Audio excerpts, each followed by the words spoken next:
as well.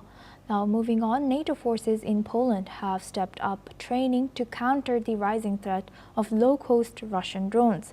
Soldiers from the United States, the United Kingdom, Romania, and Poland recently took part in active military exercises that were held in the Nowa Deba region of southeast Poland. This region has reportedly seen multiple Russian drone incursions in the last few months. Although several were intercepted, but NATO states still face a growing strain as they use high-cost air defense missiles against cheap, mass-produced drones. NATO commanders say that this approach is not sustainable and have been pushing for lower-cost defensive options, and that this is where the new training focus comes in. Additionally, U.S. Army Brigadier General Curtis W. King has stressed that their top priority is to develop low-cost sensors and weapons. He has further added that the systems recently tested in Poland operates at about 1/10 of the price of Russian Shahed-type drones and could provide a more cost-effective defense option. Let's listen into what more he has shared. You've heard of the Patriot. Obviously, we have Patriot missile systems. Those are great. Against ballistic missiles, cruise missiles. We want to be able to keep those systems to defeat cruise missiles and ballistic missiles. Even though they might be able to kill a Shahed, we don't want to focus them on a Shahed. We need systems at a much lower cost, and this gets us back to where we can have more quantity, as we talk, to defend more of your geographic area along your borders. You may not, because you just can't do that at the cost factor.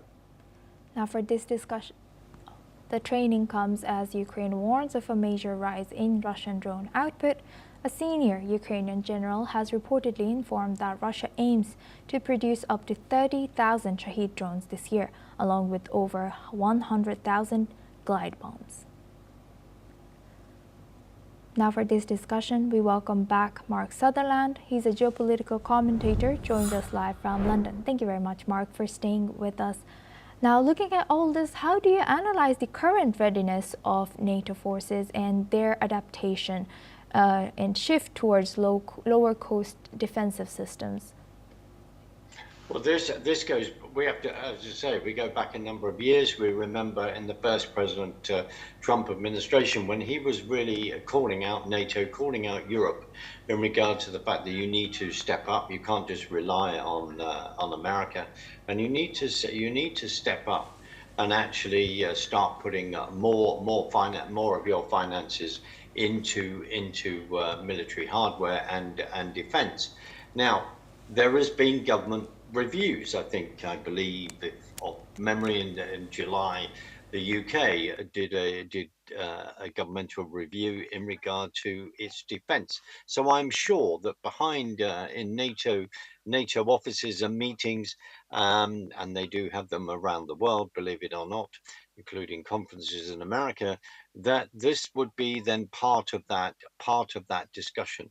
How do we create the technology that we need as cheap as possible to be as effective as possible? And now, one of the awful things about war is that you're able to then test your technology. And of course, all the data collection, your previous guest was talking about what China was doing in regard to Japan and collecting data. All the data that you can collect from the outworkings of this military technology in the theater of war is extremely important at this time. We also then have to look up who is then supplying Russia, China, Iran, etc., Yes. with all the technology, all the means to then have the finance to push this forward.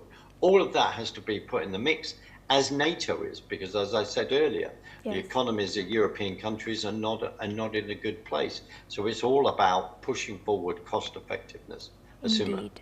Yes, thank you for highlighting that, Mark, and staying with